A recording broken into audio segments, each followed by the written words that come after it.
प्रिय छात्रों, निर्माण आईएएस संस्थान यूपीएससी 2023 व 2024 के प्रीलिम्स परीक्षा को ध्यान में रखते हुए आप सबके लिए बहुविकल्पीय प्रश्न उत्तर श्रृंखला लेकर आ रही है, जो प्रतिदिन के समसामयिक प्रश्नों के साथ सामान्य अध्ययन के अलग अलग विषयों संबंधी बहुविकल्पीय प्रश्नों को कवर करेगा। ये कार्यक्रम प्रतिदिन शाम 8 बजे हमारे यूट्यूब चैनल पर प्रसारित किया जाएगा। आप अपने अनुभव और सुझाव हमें कमेंट बॉक्स के माध्यम से भेज सकते हैं। नमस्कार, निर्माण आईएएस की इस एमसीक्यू सीरीज में आप सभी लोगों का स्वागत है। मैं विश्वजीत तिवारी इस एमसीक्यू सीरीज के माध्यम से आप लोगों को पिछले एक साल का करंट अफेयर, इंटरनेशनल ऑर्गेनाइजेशंस और एलिमिनेशन टेक्निक भी बताता हूं। इस सीरीज में हम करंट अफेयर के साथ साथ कंटेम्पररी स्टैटिक क्वेश्चनों को भी शामिल करते हैं तथा वहां वैसे क्वेश्चनों को सिलेक्ट किया जाता है, उस टॉपिक को सिलेक्ट किया जाता है जिसके आने की प्रोबेबिलिटी, जिसके आने की संभावना अधिक होती है। इस सीरीज में बेसिकली हमारा प्रयास ये रहता है कि आपके 10 से 12 क्वेश्चन जो कि आप शायद अपने नॉलेज से इंक्रीज नहीं कर पाए, उस 10 से 12 क्वेश्चन को इंक्रीज करा करके आपको प्रीलिम्स क्वालिफाई करने की स्थिति में पहुंचा दिया जाए। तो अगर आप इस सीरीज के नियमित दर्शक हैं तो आप इस सीरीज की गुणवत्ता और इससे बेहतर परिचित हैं कि इसके माध्यम से मैं आप लोगों को इतना तैयार करने का प्रयास करता हूं कि आप प्रीलिम्स में आसानी से एलिमिनेशन टेक्निक के माध्यम से 8 से 10 क्वेश्चन या कभी कभी 12 क्वेश्चन भी पढ़ा सके। आइए इसकी शुरुआत करते हैं। देखिए, हमारा पहला क्वेश्चन है, हाल ही में समाचारों में देखा गया धर्मशाला घोषणा निम्नलिखित में से कौन सा इसके संदर्भ में सही है। अब देखिए, पहला तो सुझाव आप सभी जानते हैं कि अगर एग्जाम में वन लाइनर क्वेश्चन आता है, जो कि आता ही है निश्चित रूप से, ऐसे कुछ क्वेश्चन रहते हैं आपके 6 से 7 रहेंगे, कभी 8 भी हो सकता है, तो वन लाइनर क्वेश्चन अगर आपको निश्चित रूप से आता है तो बनाएं, और अगर निश्चित रूप से नहीं आता है तो मेरा सुझाव रहेगा कि वन लाइनर क्वेश्चन को आप लोग स्किप करने पे ध्यान दें, क्योंकि वन लाइनर क्वेश्चन के गलत होने की संभावना बहुत अधिक होती है। ठीक है, तो इसीलिए वन लाइनर क्वेश्चन अगर सीधे सीधे आता है तो बनाएं, वरना यहां पर भी अगर आप वन लाइनर को भी एलिमिनेट करने के लिए ऑप्शंस को खोजने लगेंगे तो यहां पर गलत होने की संभावना बहुत अधिक है। ठीक है, तो धर्मशाला घोषणा क्या है भाई? बेसिकली जैसे अगर आप ऑप्शंस को देखेंगे तो सारे के सारे ऑप्शन लगेंगे कि सब धर्मशाला घोषणा से जुड़े हुए हैं, इसीलिए एलिमिनेट करना बड़ा मुश्किल होता है वन लाइनर में। तो धर्मशाला घोषणा है क्या? बेसिकली ये सतत और जिम्मेदार पर्यटन, सस्टेनेबल टूरिज्म को प्रमोट करने के लिए धर्मशाला में सरकार ने पिछले वर्ष एक घोषणा किया था कि जब वर्ष 2047 तक जब देश 100 वर्ष का हो जाएगा तो हमारा लक्ष्य है कि जो हमारा टूरिज्म से जो इनकम है वह बढ़ करके कितना हो जाए, लगभग $1 ट्रिलियन का हो जाए। कब तक? वर्ष 2047 तक। इसका मतलब है कि आजादी का जब हम 100वां वर्ष मना रहे हो तो उस समय तक हम टूरिज्म से भी, और सिर्फ टूरिज्म से, अपने पूरी इकोनॉमी का 1 ट्रिलियन अर्निंग यहां से प्राप्त करें। ठीक है, फिर इसका लक्ष्य यह है कि पर्यटन मंत्रालय का प्रयास है कि जब भी हम टूरिस्ट जाते हैं क्षेत्रों में प्रयास करने, टूरिज्म करने, तो वहां पर सस्टेनेबल टूरिज्म हो। इसका मतलब है कि वहां पर साफ सफाई का ध्यान रखा जाए, टूरिस्ट के अनुकूल माहौल हो, साथ ही जो वहां की स्थानीय पारिस्थितिकी है उसका भी संरक्षण सुनिश्चित किया जा सके। इसके अलावा टूरिज्म मंत्रालय, पर्यटन मंत्रालय का प्रयास यह भी है कि भारतीयों को भारत के अंदर टूरिज्म करने के लिए अधिक से अधिक प्रमोट किया जाए। ठीक है, ताकि भारत के लोगों को भारत भ्रमण करके, जैसे आप सभी लोगों ने देखो अपना देश इनिशिएटिव सुना होगा, तो ये देखो अपना देश इनिशिएटिव बेसिकली इसी प्रयास का नतीजा है कि आप कम से कम भारतीयों को यह प्रमोट किया जाए कि वो भारत में घूम करके अपने देश के टूरिज्म को प्रमोट करें। ठीक है, साथ ही जो विदेशी टूरिज्म है उसको भी प्रमोट करने के लिए विदेश के सेक्टर वाइज दुनिया का कौन सा देश भारत में कितना टूरिज्म प्रमोट करने में इंटरेस्ट रखता है, इसको ध्यान रखते हुए पर्यटन मंत्रालय ने विदेश मंत्रालय के साथ मिल करके और ऐसा सिनेरियो तैयार किया है और उन देशों को चिन्हित किया गया है जहां से भारत में पर्यटन अधिक आने की संभावना है। वहां पर विदेश मंत्रालय स्पेशल सेल बना करके वहां पर इंडियन टूरिज्म को प्रमोट करेगा। तो ये धर्मशाला घोषणा बेसिकली यह एक घोषणा है जिसका एक बहुत बड़ा उद्देश्य है और इस उद्देश्य के लिए पर्यटन मंत्रालय और विदेश मंत्रालय बाहरी टूरिज्म के लिए और भारत के आंतरिक टूरिज्म के लिए पर्यटन मंत्रालय मिल करके भारत में टूरिज्म को प्रमोट कर रहे हैं। ठीक है, तो अगर आपसे धर्मशाला घोषणा के बारे में पूछ लिया जाएगा, धर्मशाला घोषणा का उद्देश्य क्या है? देश में सस्टेनेबल टूरिज्म को प्रमोट कर। ठीक है, आप लोगों को जो ऐसे प्रश्नों के संदर्भ में जो सलाह देनी चाहिए थी वो भी मैंने बता दिया है कि ऐसे प्रश्नों पर रिस्क कम लेना है, क्योंकि यहां गलत होने की संभावना अधिक होती है। इसीलिए ज्यादा से ज्यादा करंट अफेयर के अपने नॉलेज को इंक्रीज करिए, ताकि जो वन लाइनर क्वेश्चन होते हैं वो चूंकि वो करंट अफेयर से ही अधिकांशतः जुड़े होते हैं, तो करंट अफेयर के अधिकांश नॉलेज से आप वन लाइनर क्वेश्चन को भी अधिक से अधिक सही कर सकते हैं। ठीक है, आइए आगे बढ़ते हैं। आगे देखिए, अगला क्वेश्चन है, हाल ही में REC लिमिटेड को महारत्न केंद्रीय सार्वजनिक क्षेत्र उद्यम का दर्जा दिया। इसके संदर्भ में निम्नलिखित कथनों पर विचार कीजिए। अब रूरल इलेक्ट्रिफिकेशन कॉर्पोरेशन REC को पिछले साल महारत्न कंपनी का दर्जा दे दिया, बल्कि इसी साल। तो अब महारत्न कंपनी का दर्जा दे दिया जाना, क्या उसके स्टेटस में परिवर्तन क्या होता है, उसको क्या लाभ मिलते हैं और महारत्न कंपनी का दर्जा क्या है, प्रश्न इससे संबंधित है। पहला, महारत्न का दर्जा वित्तीय निर्णय लेने के दौरान कंपनी के बोर्ड को अधिक शक्तियां प्रदान करता है। पहला स्टेटमेंट कह रहा है कि अगर किसी कंपनी को महारत्न का दर्जा दे दिया जाता है तो उस कंपनी का जो बोर्ड है, जो बोर्ड ऑफ डायरेक्टर्स है जो कंपनी के, कि वो कंपनी तो सरकार की होती है, लेकिन उस कंपनी को चलाने के लिए एक इंडिपेंडेंट एक बोर्ड होता है, स्वायत्त बोर्ड होता है। उस बोर्ड के सदस्यों के वित्तीय अधिकार बढ़ जाते हैं। इसका मतलब है कि बिना सरकार की अनुमति के भी वह कुछ बड़े वित्तीय डिसीजन ले सकते हैं। पहला स्टेटमेंट ऐसा कह रहे हैं। सेकंड स्टेटमेंट, REC वित्तीय संयुक्त उद्यम और पूर्ण स्वामित्व वाली सहायक कंपनियों के लिए इक्विटी निवेश कर सकता है और भारत में विलय और अधिग्रहण कर सकता है, लेकिन विदेशों में नहीं। कह रहा है कि इसके साथ साथ REC के अधिकार में वृद्धि हो गई है कि वह किसी भी कंपनी का भारत में अधिग्रहण कर सकता है, उसको विलय कर सकता है, आपस में मिला सकता है, तो लेकिन वो भारत की सीमा के अंदर कर सकता है। वह विदेश की किसी कंपनी का विलय नहीं कर सकता, विदेश की किसी कंपनी को नहीं खरीद, ऐसा सेकंड स्टेटमेंट कह रहा है। तीसरा स्टेटमेंट कह रहा है, REC प्रौद्योगिकी संयुक्त उद्यम या अन्य सामरिक गठजोड़ में भी प्रवेश कर सकता है, अन्य सामरिक गठजोड़ में भी प्रवेश कर सकता है। अब कह रहा है ऊपर दिए गए कथनों में से कौन सा सही है। अब देखिए, अब यहां पर आता है कि मैं ये मान के बैठा हूं कि आप लोगों को शायद इसके बारे में जानकारी नहीं है। अगर जानकारी होगी तो बहुत अच्छी बात है, लेकिन मैं ये मानता हूं कि शायद आपको जानकारी नहीं है, तो फिर आप इस प्रश्न को कैसे एलिमिनेट करेंगे, आइए देखते हैं। जब हम पहला स्टेटमेंट पढ़ रहे थे तो महारत्न का दर्जा मिला, तो पहला स्टेटमेंट कह रहा था कि उसके बाद ही आपके वित्तीय निर्णय लेने की ऑटोनॉमी का स्टेटस भी बढ़ जाता है।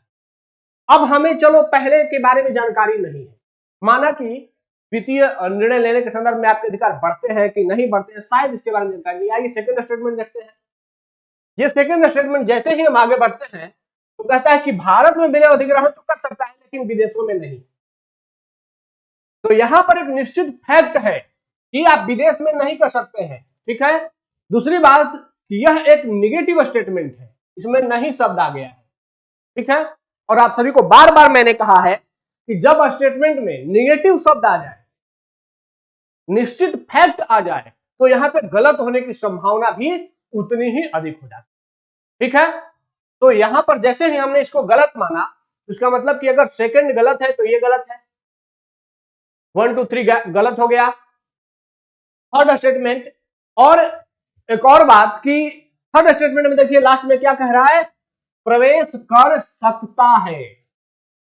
ऐसा मैंने आप लोगों को बार बार इस सीरीज में बताया है कि जहां पर संभावनाएं होती हैं, प्रोबेबिलिटी होती है, सकता है स्टेटमेंट अगर आता है, कर सकता है, हो सकता है, तो ये जो सकने वाला शब्द है, ये जो प्रोबेबिलिटी संभावना वाला शब्द होता है, ये मैक्सिमम केस में सही होता है, ठीक है। तो जब भी स्टेटमेंट में सही सकता है शब्द आ जाए तो आप ये सोचिएगा कि मैक्सिमम केस में सही है। अगर इस स्टेटमेंट में कोई हार्डकोर फैक्ट नहीं है तो फिर यह स्टेटमेंट निश्चित रूप से सही होगा। तो तीसरा स्टेटमेंट में क्या है कि यह प्रौद्योगिकी संयुक्त उद्यम किसी दूसरे कंपनी के साथ ज्वाइंट बना सकता है या अन्य सामरिक गठजोड़ में भी प्रवेश कर सकता है। मतलब अन्य भारत सरकार से जुड़ा हुआ कोई बढ़िया डिसीजन लेना हो, किसी दूसरे देश की कंपनी के साथ हमारा सामरिक गठजोड़ कर लिया जाए तो वहां पर भी ये गठजोड़ कर सकता है। तो संभावना जहां पर होती है वो क्या होता है, सही होता है। भाई क्या नहीं कर सकता है ये तो कहा जा सकता है, लेकिन कर क्या सकता है ये तो बहुत बड़ा वाइड स्कोप हो गया। बहुत चीजें की जा सकती है, भविष्य में हो सकता है और भी व्यापक चीजें की जा सकती हैं। तो जहां संभावना दिखता है वो अधिक क्या होता है, सही होता है। तो थर्ड ऑप्शन सही है, इसका मतलब कि ये भी गायब हो गया। अब बचा 1 और 3 और केवल 3। और चूंकि आप लोग सभी जानते हैं कि ऑप्शंस डिजाइन करते समय हम विशेष ख्याल रखते हैं कि आप लोग जहां ज्यादा गलतियां करते हैं वैसे ही गलतियों वाले स्पॉट को चुन करके और हम लोग ऑप्शंस तैयार करते हैं ताकि आप एग्जाम हॉल में वो उस गलती को ज्यादा दोहरा नहीं सके। तो यहां पर मैंने आपको बार बार बताया है कि मैक्सिमम केस में अगर दो ऑप्शन आपने एलिमिनेट कर लिए हैं और दो ऑप्शन में से एक ऑप्शन दोनों में कॉमन है, जैसे 3 दोनों में कॉमन है और इसमें केवल एक है, तो यहां पर जो मैक्सिमम वाला ऑप्शन होता है वो क्या हो जाता है, वही ज्यादा सही होने के लिए संभावित होता है। इसका मतलब है कि केवल 3 और केवल 1 और 3 में से केवल 1 और 3 अधिक संभावित है सही होने के लिए। अगर आप लोगों को पहले स्टेटमेंट के बारे में जानकारी नहीं हो और रिस्क लेना पड़े तो ऐसे में आप लोग इस वाले ऑप्शन पर अधिक भरोसा, ठीक है। लेकिन अब पहला वाला स्टेटमेंट कि महारत्न कंपनी को वित्तीय निर्णय, अरे भाई कंपनी का स्टेटस ऊंचा कर दिया आपने, मिनी रत्न, नव रत्न, फिर महारत्न बनाया, तो स्टेटस ऊंचा किया तो उसके अधिकार तो बढ़ेंगे ना, तो वित्तीय अधिकार भी बढ़ेंगे। तो पहला स्टेटमेंट भी सही है। बेसिकली ये जो आरईसी है, रूरल इलेक्ट्रिफिकेशन कॉर्पोरेशन लिमिटेड, ये विद्युत मंत्रालय के अंतर्गत एक पहले कंपनी होती थी, बल्कि एनबीएफसी होती थी। इस एनबीएफसी को और जो भारत में सहज बिजली हर घर योजना जो सौभाग्य स्कीम है या विद्युत मंत्रालय से जो भी जुड़े हुए स्कीम्स हैं उन स्कीमों का संचालन यही विभाग करता था, यही एनबीएफसी करता था। लेकिन अब चूंकि इसका स्टेटस बढ़ा दिया गया है तो अब इसके पास अधिकार बढ़ गए हैं। अब आइए जान लेते हैं कि अगर कोई कंपनी महारत्न बनती है तो महारत्न बनने के लिए क्राइटेरिया क्या क्या होते हैं। पहला कि आपका, ये सब याद करिएगा, सीधे सीधे पूछ लिया जाएगा, 3 वर्षों का शुद्ध मुनाफा या लाभ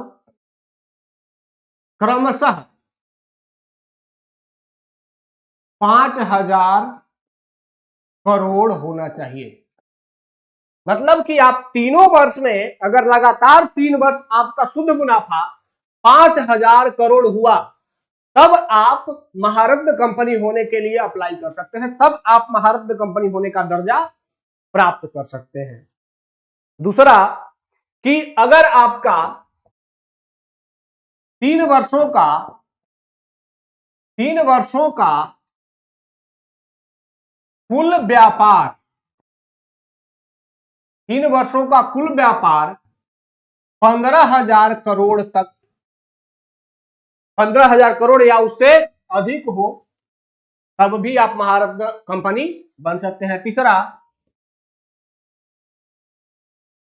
पिछले 3 वर्षों में आपकी कुल संपत्ति, कुल परिसंपत्ति अगर 25,000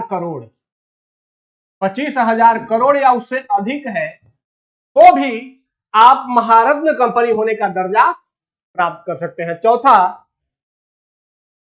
वैश्विक उपस्थिति हो,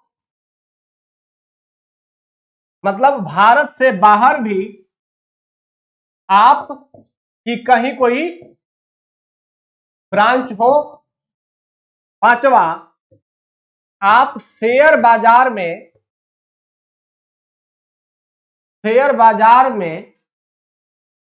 पंजीकृत हो।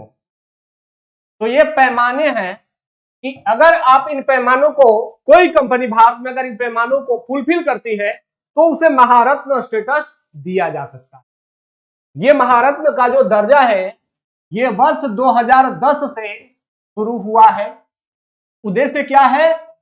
उद्देश्य यह है कि जो भारत सरकार अगर कंपनियों का संचालन करती है तो सरकार अपनी कंपनियों के संचालन में, सरकार चूंकि किसी पार्टी की होती है तो वहां पर पार्टी हित या फिर राजनीति की, और राजनीतिज्ञ हैं उन्हें कंपनी संचालन करने का अनुभव होता नहीं है, तो ऐसे में उनके द्वारा कुछ ऐसे निर्णय लिए जा सकते हैं जो कि कंपनियों के लिए अनुकूल नहीं होंगे।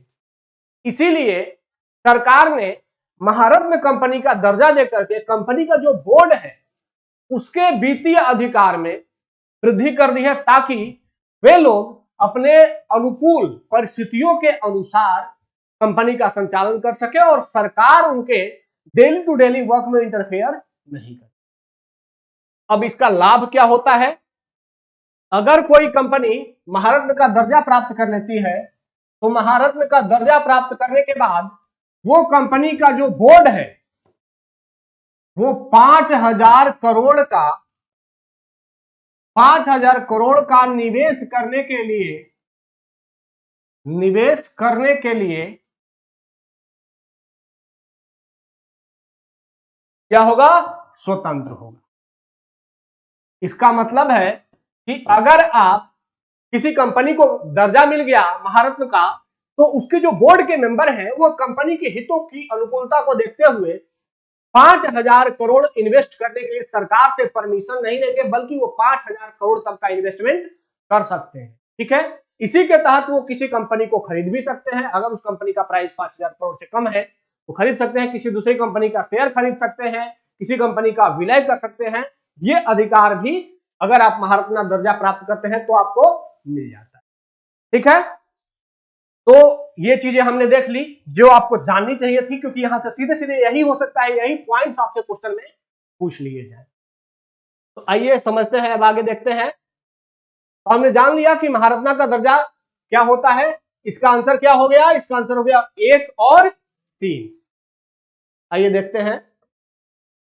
बेसिकली आपको जानना है कि जब आपको महारत्न का जो दर्जा मिल जाता है तो उसके बाद आप भारत ही नहीं विदेशों में भी विलय और अधिग्रहण करने के लिए आपको अनुमति मिल जाती है। और जो सेकंड ऑप्शन था जो गलत हो रहा था वो यही कह रहा था कि आप भारत में तो अधिग्रहण कर सकते हैं लेकिन विदेशों में नहीं कर सकते। आप सभी अगर न्यूज़पेपर पढ़ते होंगे तो जो भारत की कंपनी ओएनजीसी विदेश लिमिटेड है उसने विदेश के बड़े सारी कंपनियों के स्टेक खरीद करके रखे हुए हैं और उसके माध्यम से भारत अपने पेट्रोलियम की पहुंच को और पेट्रोलियम की ताकत को, पेट्रोलियम के माध्यम से दुनिया के बहुत सारे देशों के साथ रिश्तों को बनाए रखने में अच्छा महसूस करता है। मतलब वो रणनीति का भी काम करती है। ठीक है, तो आइए आगे बढ़ते हैं। अगला क्वेश्चन देखिए। अगला क्वेश्चन है, हाल ही में भारतीय बाजार में प्राकृतिक रबर, इसकी कीमतों में गिरावट आई। इसके कारण केरल के रबर उत्पादकों में व्यापक विरोध।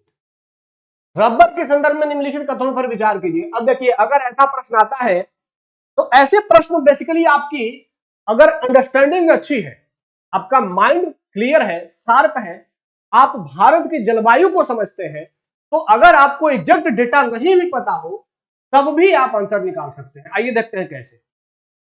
पहला स्टेटमेंट कह रहा है कि रबड़ को वर्ष में कम से कम 100 बरसात के दिनों में समान रूप से वितरित वर्षा की आवश्यकता होती है। पहला स्टेटमेंट कह रहा है कि आपको वर्ष में 100 दिन बरसात की आवश्यकता होती है रबर की फसल लगाते समय। सेकंड स्टेटमेंट, इसे 18 से 20 डिग्री सेंटीग्रेड की सीमा में तापमान की आवश्यकता होती है। मतलब तापमान कितना होना चाहिए? 18 से 20 डिग्री सेंटीग्रेड की सीमा के अंदर होना चाहिए, न तो उससे अधिक हो न उससे। थर्ड स्टेटमेंट, भारत वर्तमान में प्राकृतिक रबर का दुनिया का 5वां सबसे बड़ा उत्पादक देश है। ठीक है। चौथा, केरल भारत के कुल उत्पादन का लगभग 50% हिस्सा केरल से आता है। रबर का कुल उत्पादन भारत में जितना होता है उसका 50% अकेले केरल से आता है। पांचवा, भारत की कुल प्राकृतिक रबर खपत का लगभग 40% वर्तमान में आयात के माध्यम से पूरा किया जाता है। अब कह रहा है ऊपर दिए कदमों में से कौन सा सही है, तो सही को हमने कर दिया। अब सोचिएगा, इनमें से सारे ऑप्शंस में फैक्ट है, डेटा है, डिजिट है।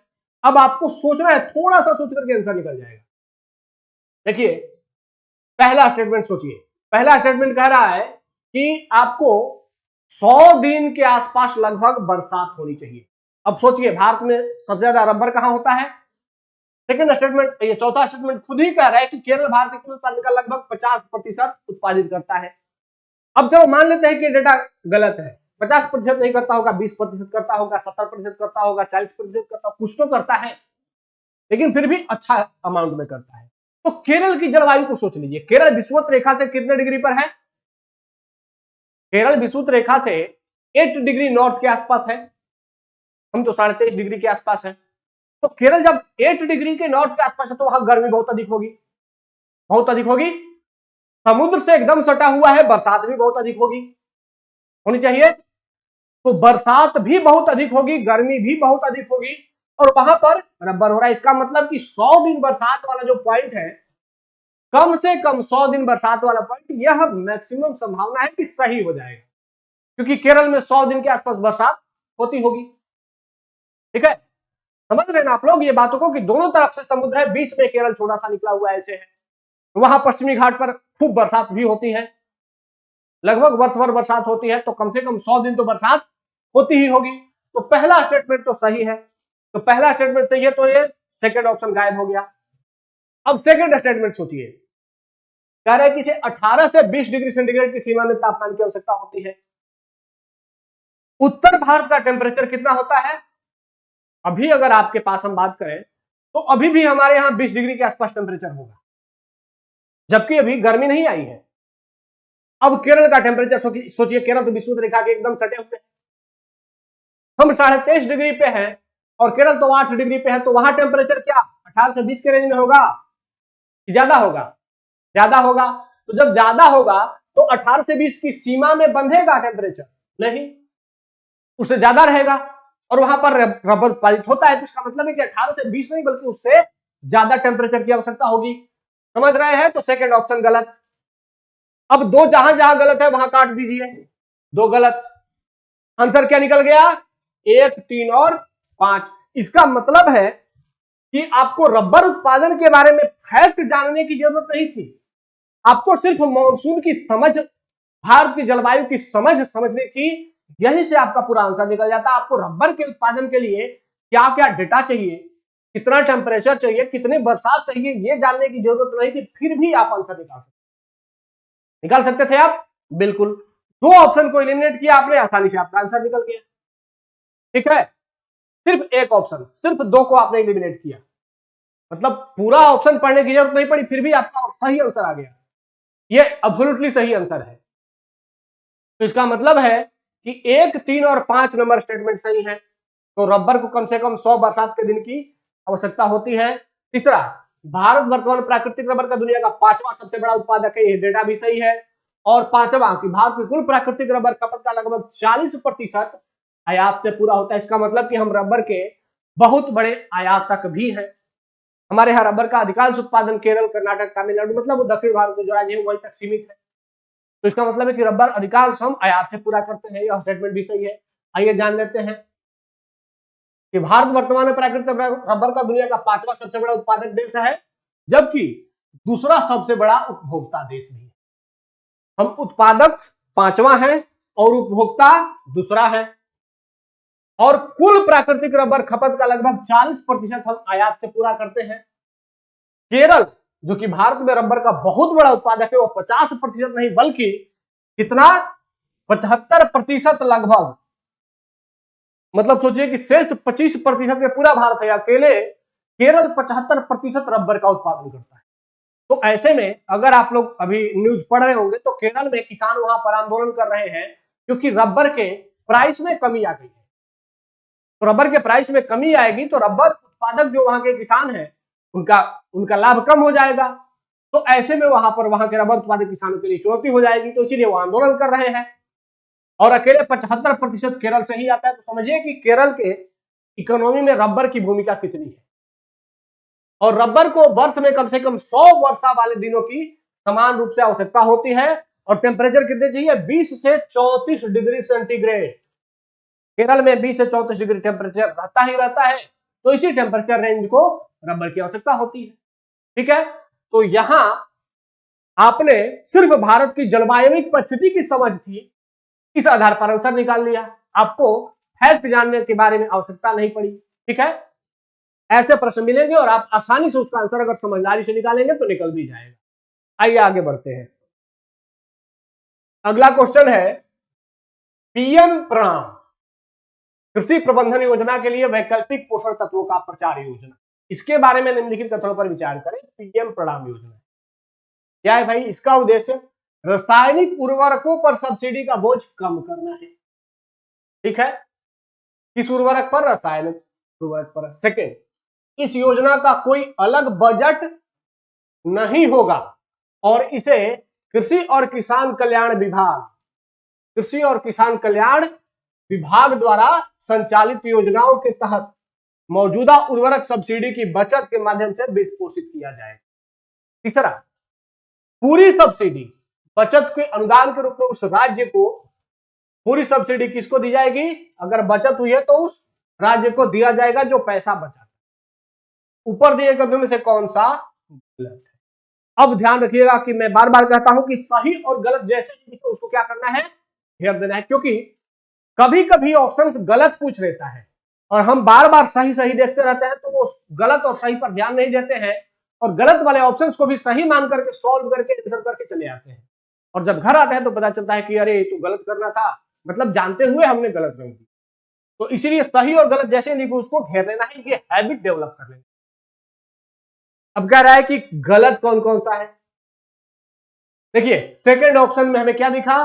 पहला तो कि एक निगेटिव स्टेटमेंट है, दूसरा यहां पर एक विभाग की चर्चा की गई है और मैंने क्या बताया है कि जैसे ही कोई मंत्रालय दिखे, कोई विभाग दिखे, कोई इंस्टीट्यूशन का नाम हो, कोई व्यक्ति का नाम हो, जैसे ही ये सब चीजें दिखती हैं उनके गलत होने की संभावना भी उतनी ही अधिक हो जाती है। और सेकंड में तो दो ऐसे पॉइंट है जो कि गलत होने के लिए संभावित है। पहला तो एक निगेटिव सेंटेंस और दूसरा एक विभाग का नाम। तो सेकंड ऑप्शन को अगर हमने गलत माना तो इसका मतलब है कि ये तीन ऑप्शन आपके आंसर हो सकते हैं, क्योंकि ये तीनों गलत हो रहे हैं, केवल वन तो नहीं ही होगा। एक ऑप्शन गायब हो गया। अब देखिए थर्ड ऑप्शन पे सोचते हैं, पूरी सब्सिडी बचत के अनुदान के रूप में उस राज्य को दिया जाएगा जो पैसा बचाता है। मतलब कि पीएम प्रणाम का उद्देश्य क्या है कि जो रासायनिक उर्वरकों पर सब्सिडी का बोझ है उसको कम करना है। अगर कोई राज्य सब्सिडी का बोझ कम कर लेता है तो उसकी जितनी सब्सिडी बचती है केंद्र सरकार पूरा का पूरा पैसा उस राज्य को दे देगी। ऐसा कह रहा है थर्ड स्टेटमेंट, पूरी सब्सिडी का पैसा राज्य को दे देगी। पूरी सब्सिडी का मतलब एब्सोल्यूट हार्डकोर स्टेटमेंट हो जाना। जहां पर भी पूरा की बात की जाए वहां स्टेटमेंट हार्डकोर हो जाता है और वहां पर उसके गलत होने की संभावना भी उतनी ही हो जाती है। हो सकता है कि पूरा सब्सिडी राज्य को नहीं मिले, हो सकता है राज्य को सब्सिडी ही नहीं मिले, लेकिन यहां तो लिखा पड़ा है कि पूरा सब्सिडी क्या हो जाएगा? राज्य को दे दिया जाएगा। सरकार का उद्देश्य क्या है? रासायनिक उर्वरकों पर सब्सिडी को कम करना। तो सरकार किस लिए कम करना चाह रही है? ताकि रासायनिक उर्वरकों का खपत कम हो और पैसा भी बचे, और फिर सारा पैसा राज्य को ही दे दिया। केंद्र सरकार के पास पैसा बचा नहीं बचा। तो जैसे ही पूरी सब्सिडी या कोई भी एब्सोल्यूट स्टेटमेंट सामने दिखे उसके गलत होने की संभावना भी उतना ही बढ़ जाता है। अब पहला स्टेटमेंट पढ़ते हैं। इसका उद्देश्य रासायनिक उर्वरकों पर सब्सिडी के बोझ को कम करना है। आप सभी जानते हैं कि भारत में हम सभी प्रयास कर रहे हैं, सभी सरकारें प्रयास कर रही हैं कि जो हमारा रासायनिक उर्वरक है, जो केमिकल फर्टिलाइजर है, उसका उपयोग कम से कम किया जाए और हम जैविक उर्वरक की तरफ बढ़ रहे हैं। हम जानते हैं सिक्किम, हिमाचल प्रदेश, उत्तराखंड ऐसे राज्य जो कि बहुत हद तक केमिकल फर्टिलाइजर को कम करने में सफल रहे हैं। सिक्किम तो 100% जैविक राज्य बन चुका है। तो हम जैविक राज्य बनने की ओर जा रहे हैं, तो केमिकल उर्वरक या जो रासायनिक उर्वरक है उनका अनुपात कम करेंगे। तो यहां वही बात की जा रही है कि रासायनिक उर्वरकों पर सब्सिडी का बोझ कम करना है। तो ये क्या हो जाएगा? सही।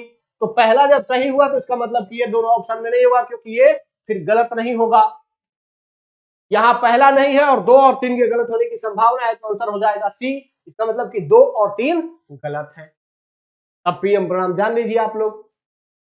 इसका उद्देश्य वही है, रासायनिक उर्वरकों पर सब्सिडी के बोझ को कम करना, और जो 50% सब्सिडी की बचत अगर कोई राज्य करता है, कुल सब्सिडी का जितना बचत करता है उसका 50% पैसा उस राज्य को अनुदान के रूप में दे दिया जाएगा। लीजिए भाई, हमने केंद्र ने जो सब्सिडी दी थी, आपने उसका बहुत बड़ा हिस्सा बचा लिया है अपनी सब्सिडी के माध्यम नहीं दे करके, तो फिर हम उसका 50% पैसा आपको अनुदान दे देते हैं। आप उस पैसा को जहां चाहे वहां खर्च कर सकते। ठीक है, तो ये 50% पैसा, और ये जरूरी नहीं कि 50% आपको याद रहेगा, बिल्कुल याद नहीं रहेगा, लेकिन आपको क्या ध्यान रखना है? Absolute statement. इसीलिए कह रहा हूं कि प्रीलिम्स में ऑप्शंस को एलिमिनेट करना सिर्फ नॉलेज पर डिपेंड नहीं करता, बल्कि नॉलेज से भी अधिक आपके प्रेजेंस ऑफ माइंड और एलिमिनेशन टेक्निक पर डिपेंड करता है। तो इन सब चीजों पे जरूर ध्यान दीजिए कि जो मैं बातें आपको बताता हूं उस बात को सीरियस होकर के और आगे अपने टेस्ट सीरीज में अप्लाई करके देखिए। ठीक है, आइए आगे बढ़ते हैं। अगला क्वेश्चन है, हाल ही में समाचारों में देखे गए रेड ईयर स्लाइडर टर्टल, इसके बारे में निम्नलिखित कथनों पर विचार करें। अच्छा, रेड ईयर स्लाइडर टर्टल देखिए ऐसा दिखता है। ये रेड ईयर, इसका देखिए यहां पर लाल लाल पट्टी है, बीच में काला है, और ये थोड़ा पीला पीला पट्टी है। ये दिख रहा है आपको? इसके जो पंजे हैं उनमें बड़े बड़े नाखून निकले पड़े हैं। रेड ईयर स्लाइडर टर्टल बड़ा जबरदस्त है। अच्छा, थोड़ा सा इसमें कुछ मैं आपको चेंज दिखाता हूं कि जो ये स्लाइडर टर्टल है, ये जब छोटा होता है, देखिएगा यहां पे, जो जब ये छोटा होता है तो ये हरे कलर का होता है। छोटा होता है तो हरे कलर का होता है, और जब बड़ा हो जाता है तो ऐसा हो जाता है, मुंह पर रेड होता है, बाकी बाकी सब ब्लैक हो जाता है। ठीक है, तो अब आइए क्वेश्चन पे आते हैं। पहला स्टेटमेंट कह रहा है कि रेड ईयर स्लाइडर दक्षिण पूर्व अफ्रीका का मूल निवासी है। ठीक है, किसी टर्टल के बारे में बात की गई कि वह कहां का मूल निवासी है? दक्षिण पूर्वी अफ्रीका का। सेकंड स्टेटमेंट, इस प्रजाति को दुनिया की 100 सबसे खराब आक्रामक गैर देशी प्रजातियों में से एक माना जाता है, और यह भारतीय जैव विविधता के लिए खतरा है। Second statement. थर्ड स्टेटमेंट, कि भारत में स्वदेशी कछुओं को पालतू जानवरों के रूप में रखना वन्य जीव संरक्षण अधिनियम के तहत क्या है? स्वदेशी कछुओं को पालतू बनाना प्रतिबंधित है, लेकिन विदेशी नस्लों पर प्रतिबंध नहीं है। अब कह रहा है ऊपर दिए कथनों में से कौन सा सही है? देखिए, मैंने आप लोगों को बार बार बताया है कि जैसे है किसी देश का, किसी व्यक्ति का, किसी राज्य का, किसी संगठन का, किसी मंत्रालय का, किसी विभाग का या किसी क्षेत्र का नाम दिया जाए तो वो स्पेशल किसी स्पेसिफिक आइडेंटिटी से जुड़ जाता है, और वहां पर गलत होने की संभावना भी उतनी ही अधिक होती है। यूपीएससी ने पिछले वर्ष में ताड़ के वृक्ष के बारे में पूछा था कि वो साउथ ईस्ट एशिया का स्थानिक है, और वो गलत था। यहां पर भी रेड ईयर स्लाइडर को बोला गया है कि दक्षिण पूर्व अफ्रीका का स्थानीय है, मूल निवासी है। जैसे ही किसी को किसी क्षेत्र से जोड़ दिया जाएगा, क्षेत्र की स्पेशल आइडेंटिटी दे दी जाएगी, तो वहां पर गलत होने की संभावना भी उतनी ही अधिक हो जाएगी। तो यहां पर पहला स्टेटमेंट गलत होने के लिए बहुत अधिक संभावित है। जैसे ही पहला स्टेटमेंट आपने गलत मारा, आपका आंसर निकल गया केवल 2 और 3। अब आइए इसको जान लेते हैं। Red year slider turtle, basically यह बहुत ही खतरनाक कछुआ है, और ध्यान रखना है कि लाल कान वाला ये स्लाइडर जो है दक्षिण पूर्व संयुक्त राज्य अमेरिका और मैक्सिको का मूल निवासी। इसका मतलब कि मूल निवासी वाला जो स्टेटमेंट पूछा जाता है किसी क्षेत्र से जोड़ करके, वो मैक्सिमम केस में गलत होगा। ये बात आपको याद रखें, ठीक है। लेकिन विदेशी जानवरों के व्यापार के माध्यम से भारत सहित दुनिया भर में अपना रास्ता, तो लेकिन है तो अमेरिका और मैक्सिको का स्थानिक, लेकिन धीरे धीरे चूंकि विदेशी जानवरों का जो इलीगल ट्रेड होता है उसके माध्यम से भारत में भी पहुंच चुका है। और आप सभी जानते हैं कि किसी भी देश का अगर स्थानिक जीव किसी दूसरे क्षेत्र में पहुंच जाता है तो वह वहां के लिए विदेशी प्रजाति होती है, और विदेशी प्रजाति मैक्सिमम आक्रामक होती है। क्यों? क्योंकि विदेशी प्रजाति जब भी किसी नए क्षेत्र में पहुंचती है तो उस क्षेत्र में उसका प्रीडेटर नहीं होता है, उसको खाने वाला जीव नहीं होता है, क्योंकि उस क्षेत्र के जो जीव है, जो हिंसक जीव है, उन्होंने भी उससे पहले उस जीव को नहीं देखा होता है। तो इसीलिए जो प्रीडेटर आक्रामक प्रजातियां हैं, जैसे हमारे यहाँ शेर बाघ हो गए, ये भी उन प्रजातियों से दूरी बनाए रखते हैं क्योंकि ये इन्होंने उन्हें पहले कभी नहीं देखा है। तो ऐसे में उस जीव को कोई प्रेडेटर मिलता नहीं है तो उस जीव को अचानक से ही बहुत क्षेत्र मिलता है, उसका कोई कंट्रोल नहीं होता है, तो बहुत तेजी से प्रजनन करता है और बहुत आक्रामक रूप से फैल जाता है। जैसे अगर आप लोगों ने गांवों में घूमते होंगे या किसी तालाब वाला में, तो आप लोगों ने जलकुंभी को देखा है। जलकुंभी भारत का स्थानिक नहीं है।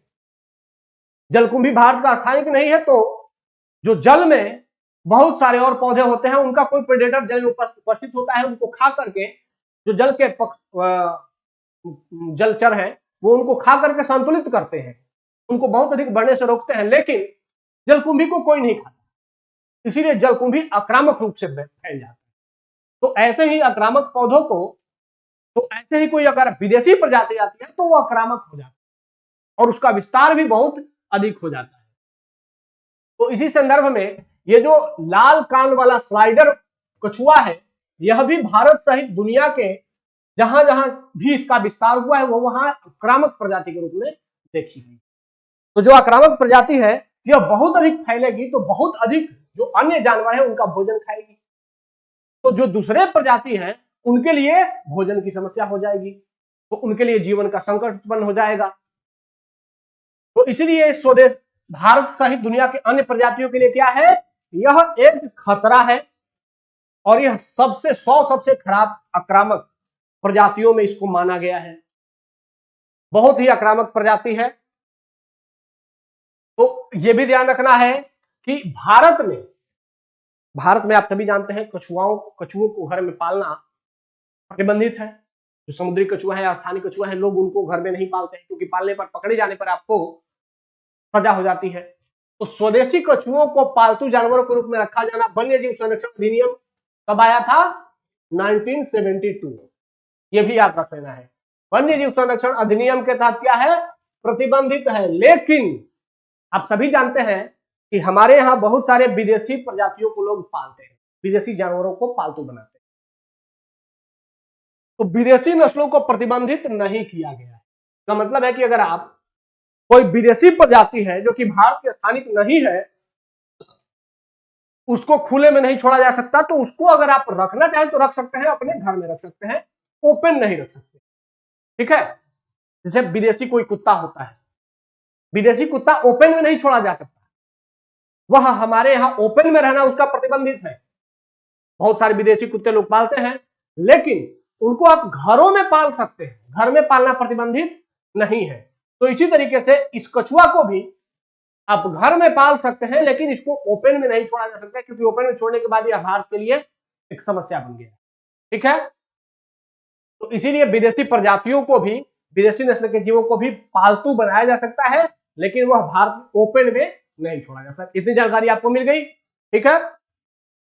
तो इस तरीके से आपका आंसर इसमें आसानी से निकल गया। सिर्फ एक ऑप्शन से आपका पूरा आंसर क्लियर हो जाता है।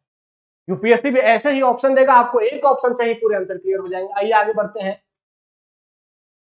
अगला क्वेश्चन आप सभी जानते हैं कि इस सीरीज में हर बार डेली एक क्वेश्चन पीवाईक्यू डिस्कस किया जाता है, और इस पीवाईक्यू के माध्यम से हम बताने का प्रयास करते हैं कि आप कैसे अपने तैयारी को दिशा दें, साथ ही यूपीएससी क्या पूछती है और कैसे उसको सॉल्व किया जा सकता है, कहां तक हम अपने एलिमिनेशन टेक्निक के माध्यम से, कम नॉलेज के माध्यम से यूपीएससी के क्वेश्चनों को सही कर सकते हैं। आइए देखते हैं।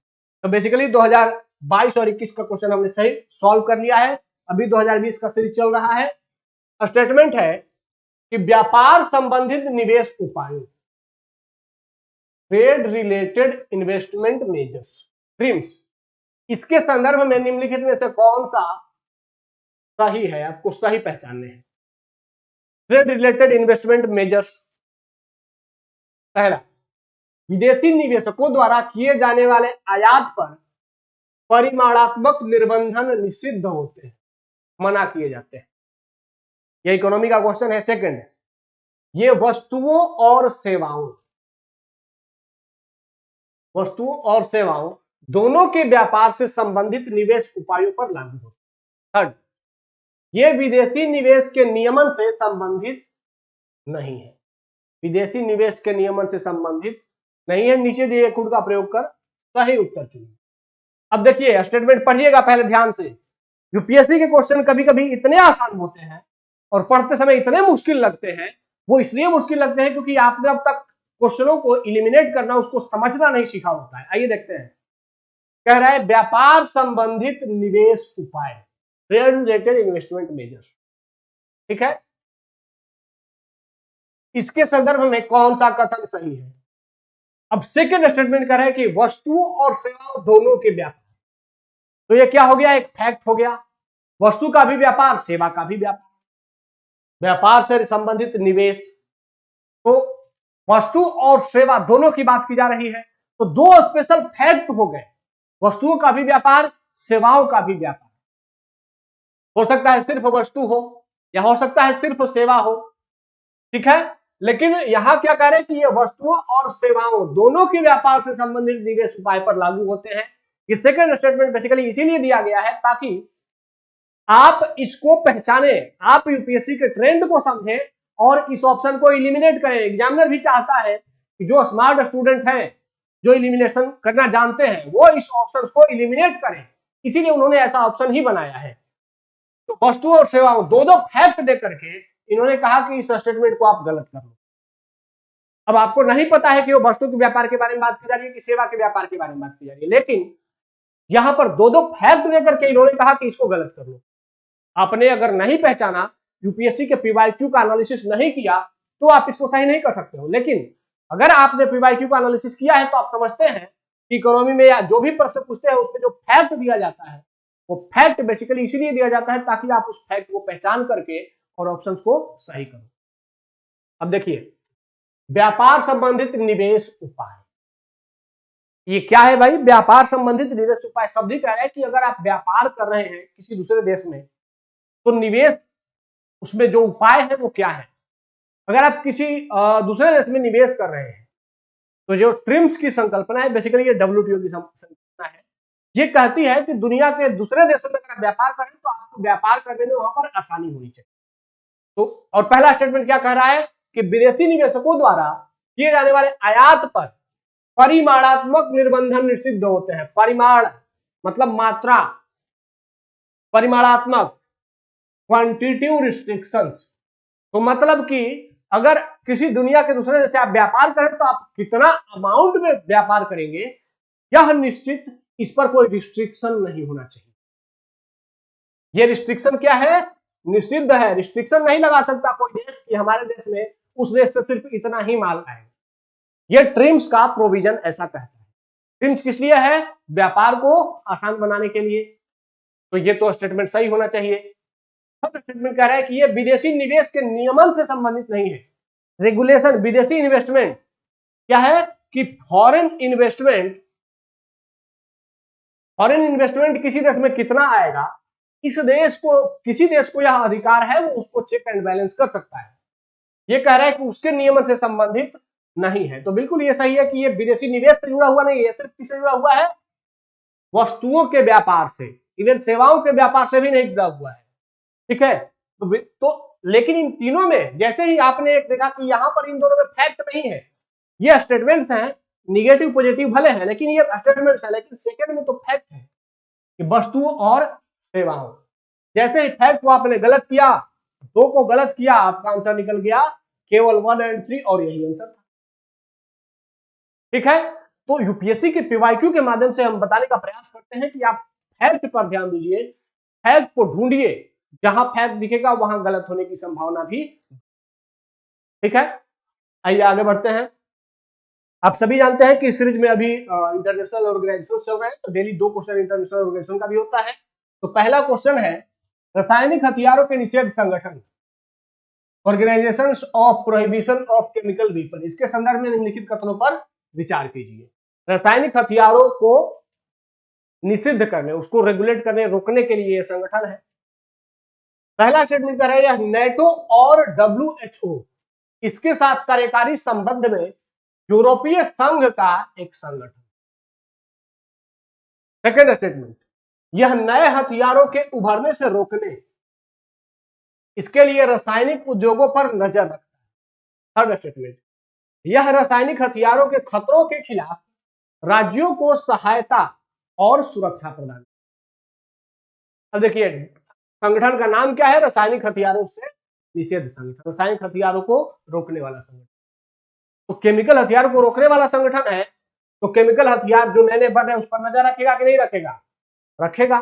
सेकेंड स्टेटमेंट सही है। थर्ड स्टेटमेंट, रासायनिक हथियार का अगर कोई भी देश इस संगठन का मेंबर है तो उसके आसपास अगर कोई देश केमिकल हथियार बना रहा है और इस संगठन को जानकारी है तो यह अपने मेंबर को बताएगा कि नहीं बताएगा? बताएगा। तो खतरों के खिलाफ बताता है, सुरक्षा प्रदान करता है। मैं मानता हूं कि आपको सेकेंड और थर्ड स्टेटमेंट नहीं पता था, लेकिन आपको पहला स्टेटमेंट सिर्फ देखिए।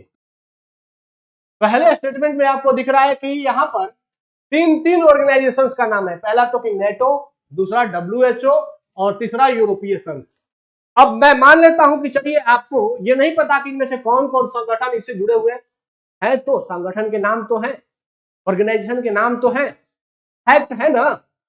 जैसे ही फैक्ट है और ऊपर से ये तो तीन फैक्ट है, जैसे ही तीन फैक्ट है इसमें से क्या होगा? कोई एक गलत होगा। ठीक है, तो पहला गलत हुआ तो 2 और 3 क्या हो जाएंगे? सही, और यही आपका आंसर है। ये जान लेते हैं। बेसिकली ये जो संगठन है OPCW, ये अंतर सरकारी संगठन, मतलब बहुत सारे जो नेशंस होते हैं वो इसके मेंबर होते हैं। ठीक है, और यह यूरोपीय संघ के अधीन नहीं है।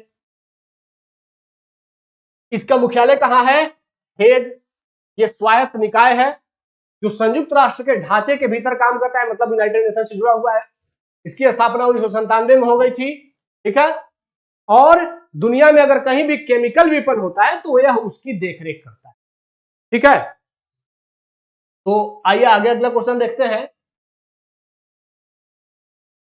अगला क्वेश्चन है IUCN। आप लोग सभी जानते होंगे IUCN स्टेटस जानवरों को दिया जाता है। जो भी जानवर, जो कि जंगली जानवर पे जो खतरा होता है उनको IUCN स्टेटस दिया जाता है। तो उस IUCN के बारे में प्रश्न है। IUCN का प्रशासन विश्व संरक्षण कांग्रेस में हर 5 साल में सदस्य संगठनों द्वारा चुनी गई परिषद द्वारा संचालित होती है। सेकंड, सरकारों, द्विपक्षीय और बहुपक्षीय एजेंसियों और उनके सदस्य संगठनों द्वारा ये वित्त पोषित है।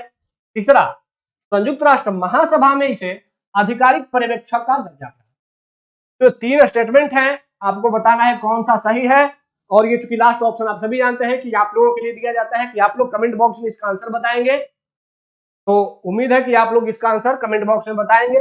ठीक है, हमारे इस सीरीज में लगातार देखते रहें, अपने दोस्तों के साथ शेयर करते रहें और कमेंट करके हमें इस सीरीज में आपकी जो इनिशिएटिव है ये कैसी लग रही है इस सुझाव को भी बताते रहें। ठीक है, हमसे जुड़ने के लिए धन्यवाद। जय हिंद।